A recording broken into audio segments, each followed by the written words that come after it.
फिर से तान्या को ऐसे ही रेल बनी हुई थी।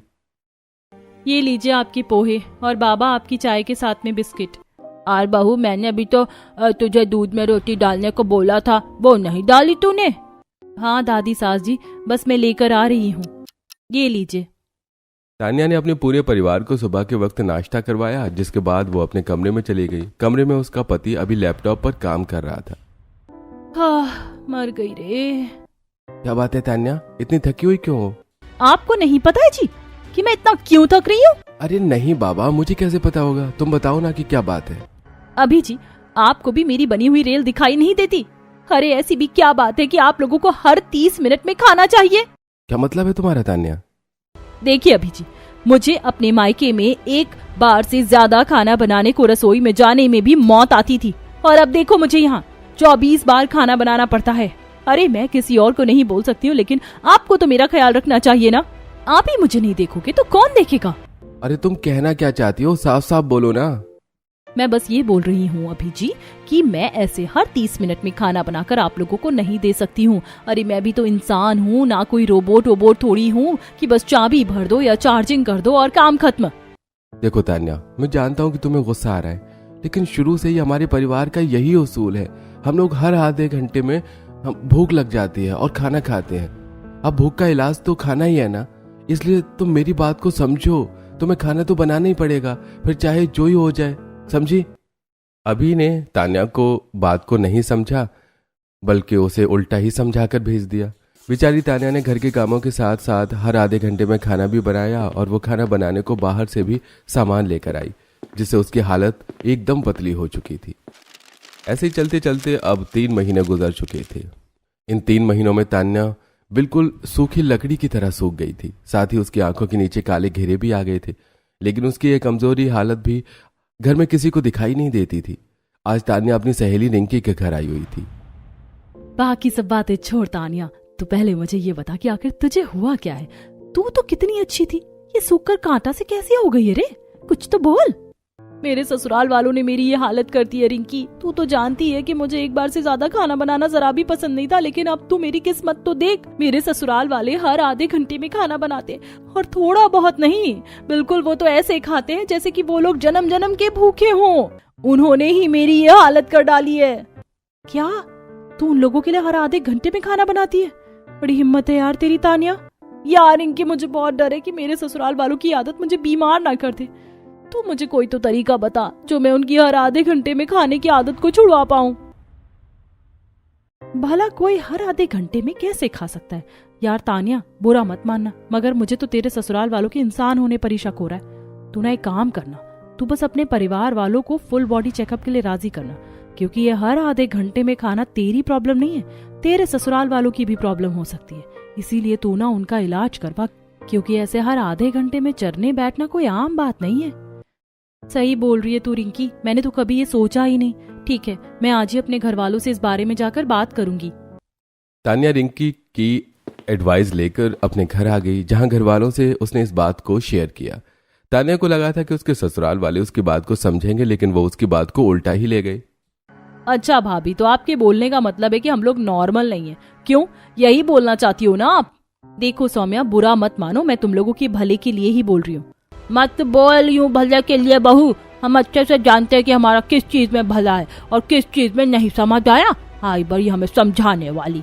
हाँ, बीमार हम नहीं, तू है, वो भी दिमाग से बीमार, जिसको छोटी सी बात समझ नहीं आती। समझ आया? अब आइंदा हमें समझाने को ना बैठना, समझी?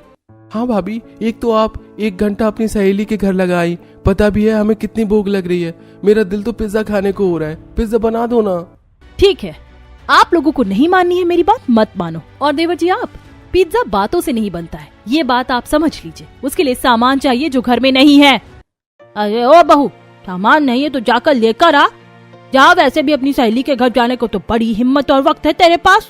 तान्या गंगा की इज्जत करती थी, इसलिए वो कुछ नहीं बोली और बाहर से पिज्जा का सामान लेने को आ गई। भैया, पिज्जा का सारा सामान देना। मैं तो अपने ससुराल वालों के आगे हार गई हूँ। अब मैं दोबारा कभी कोशिश नहीं करूंगी इन लोगों को समझाने की, बस। तान्या बेचारी हार कर अपनी हार मान लेती है और अपने ससुराल वालों को इस आदत को एक्सेप्ट कर लेती है। ऐसे ही कुछ दिन और सिलसिला चला और आज के दिन तान्या रसोई में खाना ही बना रही थी कि तभी वो बेहोश हो गई।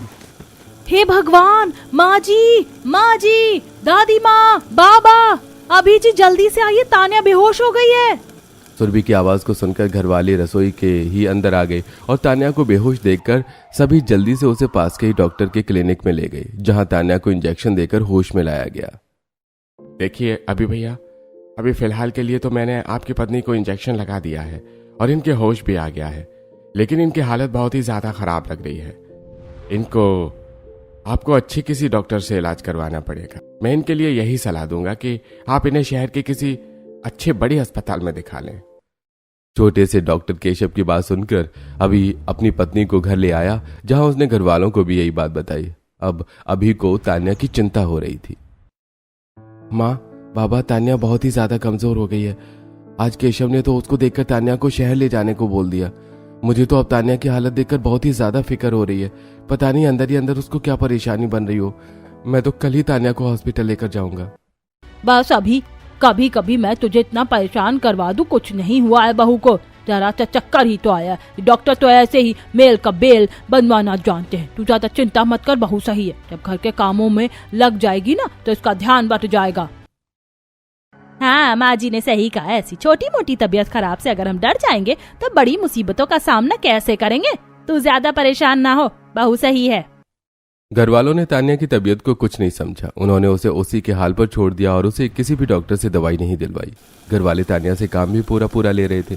वो पहले की ही तरह हर 30 मिनट में खाना बनाकर सभी को दे रही थी। अरे वाह, काम्या दीदी आई है और जीजू भी। तान्या भाभी, दीदी और जीजू आए हैं। सभी के लिए चाय और नाश्ता बना दो और हाँ, कुछ नमकीन भी बनाना। अच्छा चल तान्या, इस सब की तो तू आदत बना ले, क्योंकि ये चीजें तेरा पीछा शायद कभी नहीं छोड़ेंगी। तान्या बेचारी ऐसे ही खुद को समझाकर रसोई में आ गई और रसोई के वो अभी के लिए चाय नाश्ता बनाने लगी। ऐसे ही सिलसिला चलते चलते अब एक हफ्ता गुजर चुका था। इस एक हफ्ते में घर वालों ने तान्या की तबीयत को जरा भी दिमाग में नहीं रखा था और वो उससे पूरी तरह काम ले रहे थे। आज भी तान्या रसोई में पूड़ियां तल रही थी कि तभी, हे भगवान, ये सब कुछ अंधेरा अंधेरा सा क्यों होता जा रहा है। अचानक से मुझे कुछ दिखाई क्यों नहीं दे रहा है। शायद मुझे चक्कर आ रहा है। मुझे तो डर है कि कहीं मैं गिर ना जाऊं। तान्या पीछे हो जा। तान्या को फिर से चक्कर आ गया। वो खाना बनाते बनाते पीछे को हट गई, लेकिन इससे पहले वो किसी को आवाज दे पाती वो चक्कर खाकर गिर गई। कुछ देर बाद जब सौम्या रसोई में आई तो उसने ये सब देख लिया और फिर वो जोर से चीखी, माँ, बाबा, भैया, देखो भाभी फिर से बेहोश हो गई, जल्दी से रसोई में आओ। सौम्या की आवाज सुनकर सभी रसोई में भागते हुए आ गए।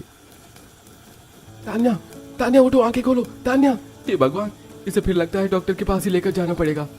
अभी ऐसे बोलकर केशव के पास ही तान्या को ले गया, लेकिन इस बार केशव ने भी उसे दवाई देने को मना कर दिया।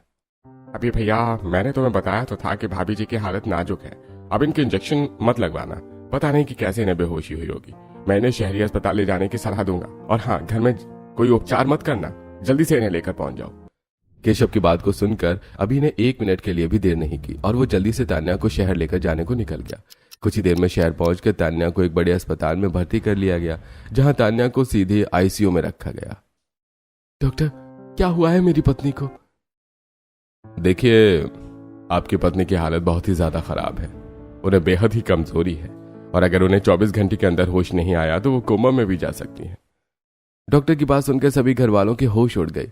अब उन लोगों को समझ ही नहीं आ रहा था कि वो लोग क्या करें।